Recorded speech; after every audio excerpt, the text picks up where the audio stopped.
তাদের উদ্দেশ্য ছিল এই উপমহাদেশে ইসকনের মাধ্যমে সনাতনী ধর্মের ভাই বোনদের ধর্মীয় অধিকার কেড়ে নেওয়া, এই দেশের জঙ্গিবাদী কার্যক্রম পরিচালনা করা।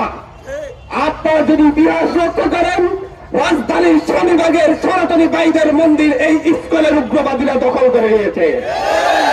এই ইসকনের উগ্রবাদীরা সিলেটে 2019 সালে রথযাত্রায় হামলা করেছিল। এই উগ্রবাদীরা কুড়িগ্রামে একটি গ্রাম থেকে আমাদের সনাতনী ভাই বোনদেরকে তাড়িয়ে দিয়ে ইসকনরা দখল করে নিয়েছিল। ইসকন মানে সনাতনী নয়। আমার সামনে এখানে মিডিয়ার শত মিডিয়া আছেন, আপনাদেরকে গত কয়েকদিন যাবত লক্ষ্য করেছি চিন্ময় দাসের প্রতিটি প্রোগ্রামকে আপনারা সনাতনীদের প্রোগ্রাম হিসেবে উপস্থাপন করেছেন। আপনারা কি করে পারেন? আপনারা কি ইসকনের লক্ষ্য উদ্দেশ্য দেখেন না? আপনারা কি মনে করেন চিন্ময় দাস মানে সকল সনাতনী? আপনারা কি মনে করেন ইসকন মানে সনাতনী? তাহলে এই যে হাজার হাজার সনাতনী ভাইরা ইসকনের বিরুদ্ধে জঙ্গি ইসকনের বিরুদ্ধে আমার সনাতনী ভাইরা প্রতিবাদ জানাচ্ছে, তারা কারা? ইসকন মানে সনাতনী নয়, ইসকন মানে জঙ্গি সংগঠন। চিন্ময় দাস মানে হিন্দু ধর্মাবলম্বী নয়, চিন্ময় দাস মানে ইহুদিবাদীর অনুপ্রবেশ ঘটানোর সেই স্বামী প্রভুপদের বক্তব্য। আপনারা ইন্ডিয়াতে দেখেন, ইন্ডিয়ার অধিকাংশ হিন্দু ভাইয়েরা বোনেরা এই ইসকনের বিরোধিতায় রাজপথে নেমেছে। আপনারা পশ্চিমবঙ্গের নির্বাচনের আগে দেখেন, ইসকনের বিরুদ্ধে মমতা ব্যানার্জির বক্তব্য দেখেন, তারা কিভাবে উনি বলেছেন যে বাংলাদেশে এই উপমহাদেশে ইসকন জঙ্গিবাদ ছড়াচ্ছে, উগ্রবাদিতা ছড়াচ্ছে। এই দেশে লাখো সনাতনী ভাই বোনদের বসবাস, তারা সকলেই চিন্ময়কে প্রভু মানে না, তারা সকলেই চিন্ময়কে তাদের ধর্মগুরু মানে না। এদেশের লাখো সনাতনীরা চিন্ময়কে তাদের ধর্মের শত্রু মনে করে। আপনারা তো আমি দেখি নাই হেফাজতের আন্দোলনের সময় বলেছেন মুসলিমদের আন্দোলন, তখন তো বলেছেন হেফাজতের আন্দোলন। দেখি নাই আল্লাহ বাসাইদিকে অ্যারেস্ট করা করে আপনারা বলেছেন যে মুসলিম নেতাকে অ্যারেস্ট করা হয়েছে, চাই দিয়েছিল। তাহলে এখন কেন চিন্ময় দাসের ক্ষেত্রে সনাতনী নেতাকে অ্যারেস্ট করা হয়েছে বলে প্রচার করবে? বাংলাদেশের মাটিতে বসে দিল্লির এজেন্ডা বাস্তবায়ন করতে দেওয়া হবে না। আপনাদেরকে আমি আজকে এখান থেকে বলতে চাচ্ছি, গতকালকে আমি একটি টকশোতে বলে এসেছি, চিন্ময় দাস কিংবা ইসকনকে প্যারালেন্টে সনাতনী হিসেবে প্রচার করার কারণে মূলত আজকে এটা এত দূর এসেছে।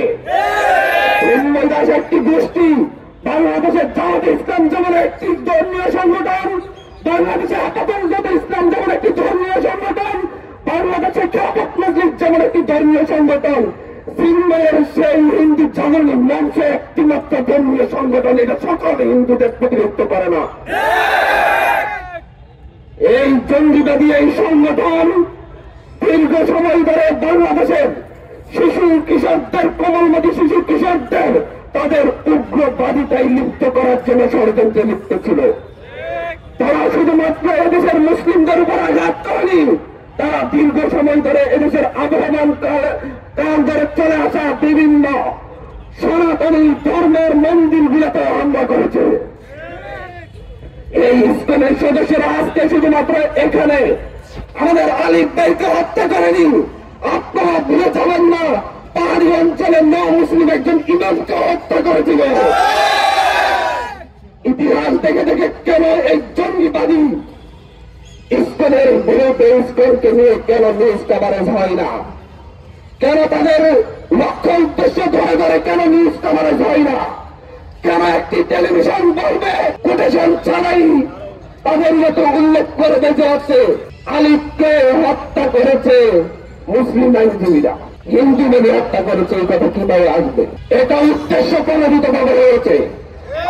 বলতে চাচ্ছি বিভিন্ন মিডিয়া পরিচালনা পর্ষদে কামরুল ইসলামের ভাই বসে আছে, অ্যাডভোকেট কামরুল ইসলামের। 5ই আগস্ট কিন্তু আমরা রক্ত এমনি এমনি দিই নাই, আমার ভাই রক্ত দিয়েছে সেই দিল্লির এজেন্ডা বাস্তবায়নের জন্য নয়। দিল্লিতে বসে শেখ হাসিনা তার সেই দোষর মুদিকে নিয়ে আমার বাংলার মাটির দিকে হাত বাড়াচ্ছে। এই দেশের মানচিত্রের দিকে সেই দিল্লি থেকে যে চারজনায় হাত বাড়াবে সেই হাত ভেঙ্গে গুটিয়ে রেখে দেওয়া হবে। সেইটা চিহ্ন দেশের উপর হোক, স্কুলের উপর হোক, আনসার লীগের উপর হোক, যেটার রূপে হোক, এই হাত ভেঙ্গে দেওয়ার জন্য এদেশের মানুষ প্রস্তুত। আমরা জীবন দিতে শিখেছি, আমরা অলরেডি শহীদ হয়ে গিয়েছি, আমাদের মৃত্যুর আর কোনো ভয় নেই। আমাদেরকে আরেকবার লড়তে বাধ্য করবেন না। আমাদের আলিপুর ভাইয়ের বাবা যে ধৈর্যের পরিচয় দিয়েছেন, এটাকে আপনারা দুর্বলতা ভাববেন না, এটা আমাদের প্রস্তুতি মাত্র। সেই পশ্চিমবঙ্গে বসে নিজের রাজ্যে গোহারা হয়ে শুভেন্দু অধিকারী নাকি আমার দেশের সীমানা অব্যতর ঘোষণা দেয়। শুভেন্দু অধিকারী বাড়ি অব্যতার জন্য সেই কলকাতার ভাই বোনেরা অপেক্ষা করছে। বাংলাদেশের এই দেশের জনগণ এখন আর 5ই আগস্টের পূর্ববর্তী জনগণ নেই। 5ই আগস্টের পরিবর্তনের পরে এখন আর এই বাংলাদেশের দিল্লির দালাল আর ইতিবাস গুলা নেই। প্রত্যেকটা কলকাতায় পালিয়ে গিয়েছে, দিল্লিতে পালিয়ে গিয়েছে। বাংলায় যারা আছে সবাই দেশপ্রেমিক। এই দেশপ্রেমিকদের মধ্যে এখনো সেই দিল্লির দালালদের যে 2-4টা এখনো লুকিয়ে আছে। তাদের বিরুদ্ধে দেশের সকল ছাত্র সংগঠন একসাথে গত পরশু দিন জিরো টলারেন্স ঘোষণা করেছে। আমরা এতদিন ধৈর্য ধরেছি আইন শৃঙ্খলা বাহিনী সন্ত্রাসী ছাত্রলীগকে গ্রেপ্তার করবে। আমরা ধৈর্য ধরেছি আইন শৃঙ্খলা বাহিনী মুজিববাদী আওয়ামী লীগের সন্ত্রাসীদেরকে গ্রেপ্তার করবে। আমরা ধৈর্য হারা হয়েছি। আজ সেই গত পরশু থেকে সিদ্ধান্ত নেওয়া হয়েছে, যেখানে সন্ত্রাসী ছাত্রলীগকে দেখানো হবে সেখানে গণপিটুনি দিয়ে পুলিশের সাথে করা হবে। আর ধৈর্য ধরা হবে না। লড়াই আমাদের 5ই আগস্ট নতুন ভাবে শুরু হয়েছে। আমরা এই লড়াই লড়ছি, এই লড়াই আমরা লড়ে যাব। এই লড়াই দীর্ঘ হবে, তবে আমাদের পথ শেষ হবে না। ধন্যবাদ জানাচ্ছি আজকের এখানে আগত ছাত্র জনতাকে। শুধু একটা কথাই আমাদের উদ্দেশ্য, একটা কথাই আমরা বলবো, এই বাংলাদেশে হাজার হাজার বছর ধরে সাম্প্রদায়িক সম্প্রীতির সাথে দেশের মানুষ বসবাস করে এসেছে। একদিন এক আলোককে হত্যা করে যদি আপনারা ভেবে দেখেন হিন্দু মুসলিম বৌদ্ধ খ্রিস্টান সকলকে মুখোমুখি পার করাবেন, তা আপনাদের দুঃস্বপ্নে পরিণত হবে।